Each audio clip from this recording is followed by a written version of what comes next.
And Terry, I had no idea that you had a battle with mental health. And I would love for you to talk to us of why you wanted to write this memoir, what it's about, what it means to you.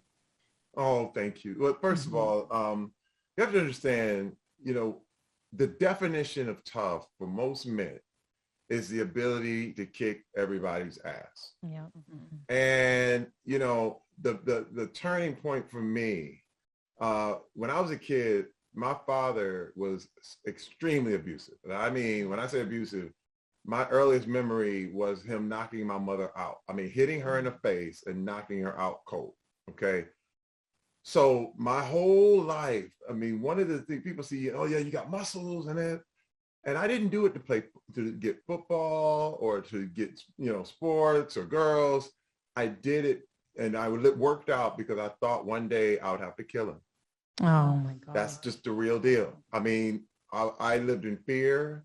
It was one of those things. My 18 years in that house was one of, man, you know, a hairpin, you know, trigger, anger, just anything could go wrong. And I just wanted peace, right? Mhm. But so when I became an adult, and I was 30 years old, literally, and he hit my mother again, Mhm.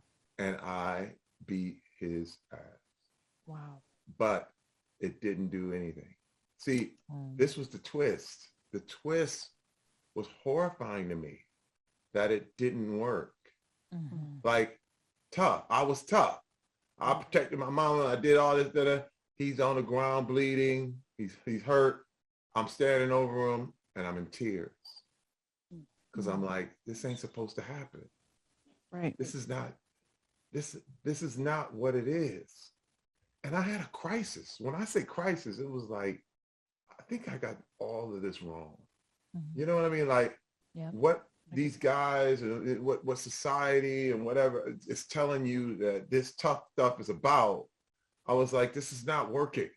You know what I mean? Because the results don't work. They're not like you didn't fix anything. In fact, you just broke everything up. You know what I Mhm. mean? Right. Because let me tell you, most guys would rather be feared than loved. Mhm. And and it's crazy because that doesn't do anything but tear people down. And I said, and then, let me tell you, and then after that, my wife was like, I'm out. I don't like who you became. I'm like, what in the world is going on? Yeah. And I had to revamp my entire life. I mean, my whole existence, everything from what I thought being a man was, but I realized that I didn't get these muscles to tear down. They were to build up. Mhm.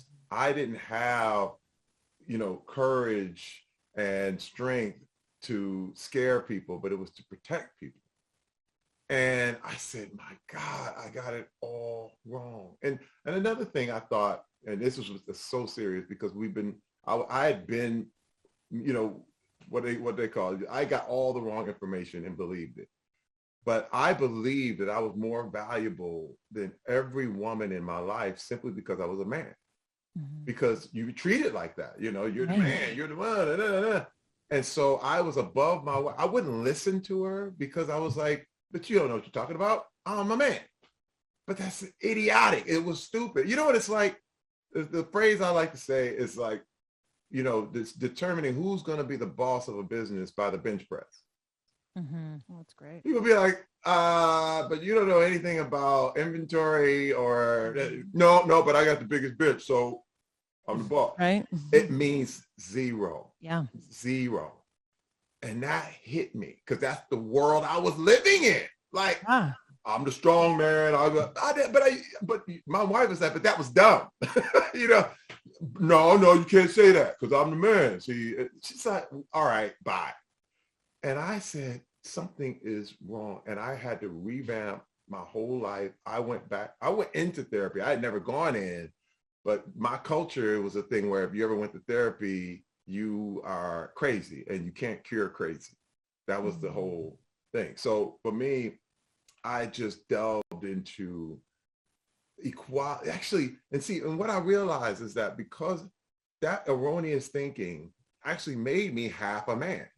Mhm. But if you realize that everyone is equal, that everyone is on the same level, you become a full person. Yeah. You see what I mean? So No, it's weird. The thing I was powerful. looking for, it's almost like drinking salt water in the middle of the ocean. You want to quench your thirst, but you are killing yourself at the same Yeah. time. And I had to realize, wait, I had to get that good stuff in me, the good, fresh water, fresh, real truth. And man, let me tell you something, it changed everything. And I had to write this simply because, one thing that men don't do, we don't talk. Mm-hmm. We don't talk to each other. One thing, I was always jealous of my wife because she could call a friend and talk about her feelings, talk about what she's going through. And I was calling my boy up, hey, how you doing? I'm good. How you doing? Good. All right, man, I'll talk to you later. Right. It's so but true. nobody's sharing. Like nobody's No. telling anybody anything. And I realized I'm not going to do that. I said, Terry, you got to tell your story. And if it helps people, then that's what it's going to do. But you got to tell it. You got to tell it all. And it got real. Let me tell you, it gets real vulnerable. It gets real into all the dirt. Mm-hmm. But I had to tell them.